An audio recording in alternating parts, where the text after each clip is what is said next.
What if I told you that not all African stories are about war, famine, or someone dramatically dying in the first 3 chapters?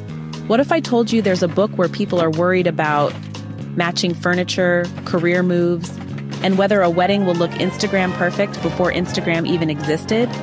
Yes, such books exist, and today we're diving into one of them. Trust me, this one is a refreshing breath of air. So forget death and doom for a moment. Let me tell you a story.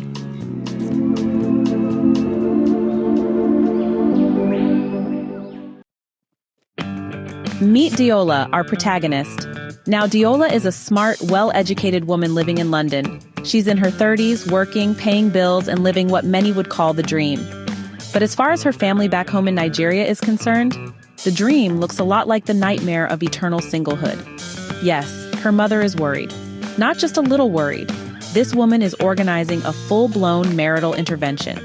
You know how African moms can be, right? There's that low-pitched, innocent, sweet voice that starts with, "My daughter, when are you coming home?"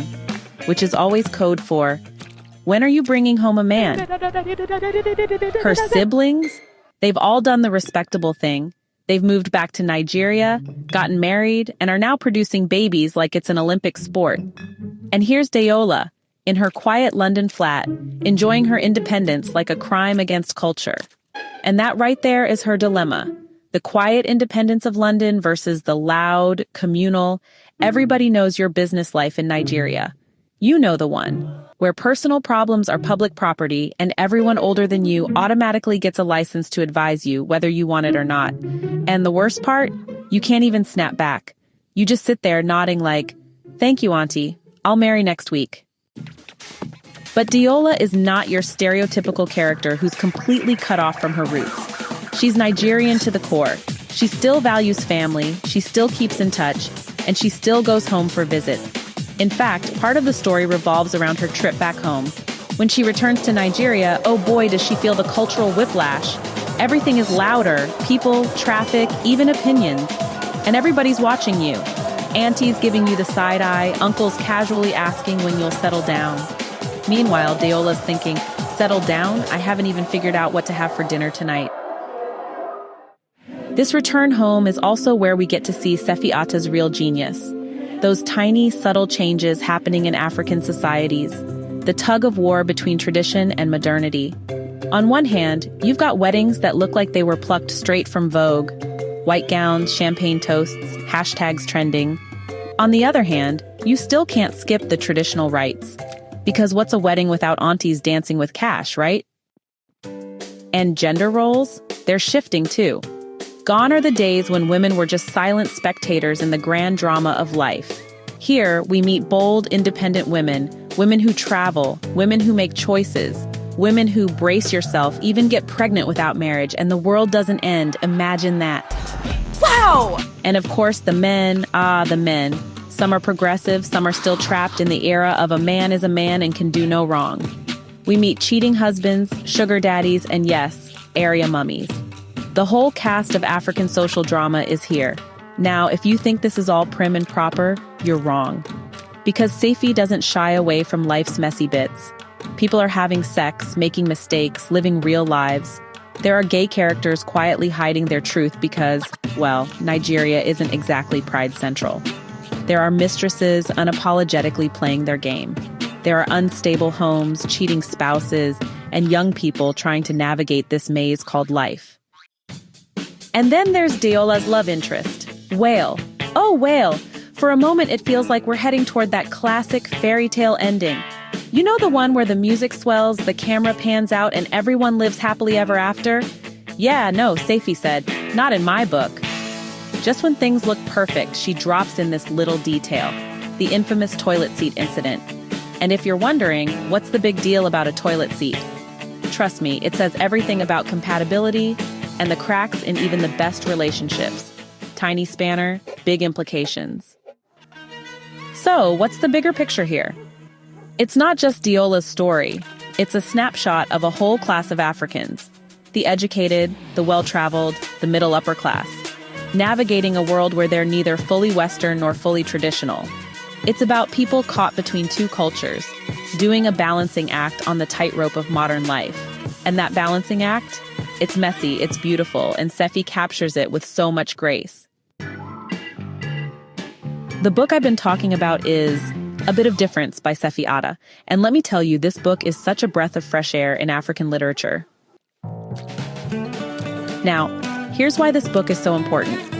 It challenges that narrow, suffocating narrative that African stories always have to be about poverty, war, and suffering to matter. You know the ones. They win all the prizes, they tick all the boxes, post-colonial angst, plenty of death, maybe a dash of child soldiers for spice. There's this scene where Deola and Bandel discuss the kind of stories that keep winning literary awards. Bandeli is frustrated and says, "Oh, who cares? Coetzee's a finer writer than that dipstick can ever hope to be. What does he know? He writes the same post-colonial crap the rest of them write. And not very well, I might add." Deola laughs and says, "Isn't our entire existence as Africans post-colonial?" And Bandel hits back with this gem. "They should give it a rest, the whole lot of them. Africa should be called the Sob Continent the way they carry on. It's all gloom and doom from them, and the women are worse, all that false angst. Honestly, and if I hear another poet in a head wrap bragging about the size of her ample bottom or likening her skin to the color of a nighttime beverage, I don't know what I will do." Tell me that's not a mic drop moment. And later, when Bandel loses a writing prize to yet another stereotypical story drenched in death and misery, he goes, "Original, eh? I wonder whose bright idea that was. I still can't get over it, but I suppose this is what they want. I suppose this is what they're looking for these days, from those of us of a certain persuasion. The more death, the better. It is like literary genocide. Kill off all your African characters and you're home and dry. They certainly don't want to hear from the likes of me, writing about trivialities like love." Ouch! But he's right. And Sefi Atta, through this novel, says exactly what needs to be said. Africans are not a monolith. We are not all trapped in poverty porn. There are middle-class Africans dealing with regular life problems, career choices, relationships, cultural identity, and their stories matter too. Another brilliant theme, selective cultural osmosis. Africans, especially those in the middle class, are leaving behind certain traditions while holding on to others for dear life. It's like picking from a buffet of cultures. I'll take some independence, please, but keep the family drama coming. Weddings are modern and traditional at the same time. Families want progress, but they also want control.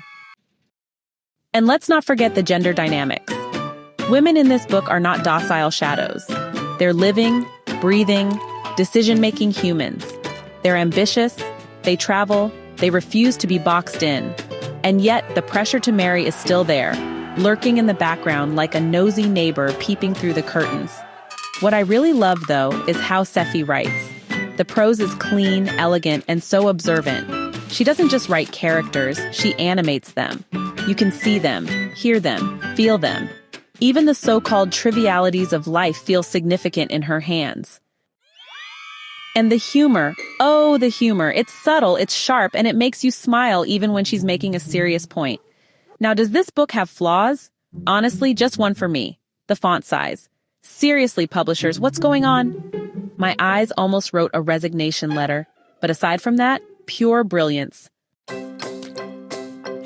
The themes include identity and cultural tension, navigating between two worlds, Western individualism and African communalism, gender roles and power, women claiming agency, men redefining masculinity or refusing to, class and modernity, the rise of a wealthy, educated African middle class and the contradictions they live with, the meta-literary debate, a sly critique of the literary establishment's obsession with African trauma narratives.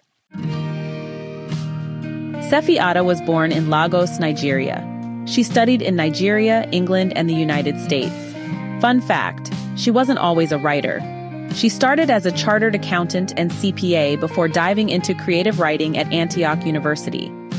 Her debut novel, Everything Good Will Come, won the inaugural Wole Soyinka Prize for Literature in Africa.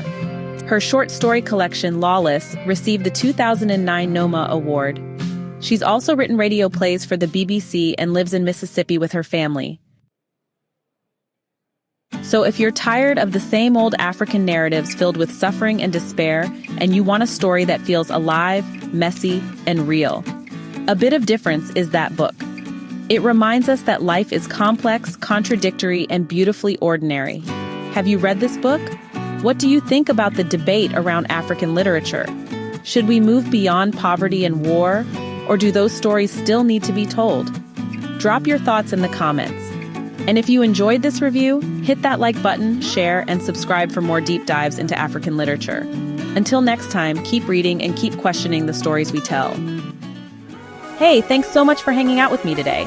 If you're interested in diving deeper into this book, I've left some links down in the description. You can use it to grab yourself a copy and keep the adventure going. And if you're in the mood for more great reads, don't go just yet. Click on one of the videos popping up right now that I think you'll love. And don't forget to give this review a like, leave a comment, or even subscribe if you'd like to see more. Every bit of support helps us grow this little community of book lovers. See you in the next one.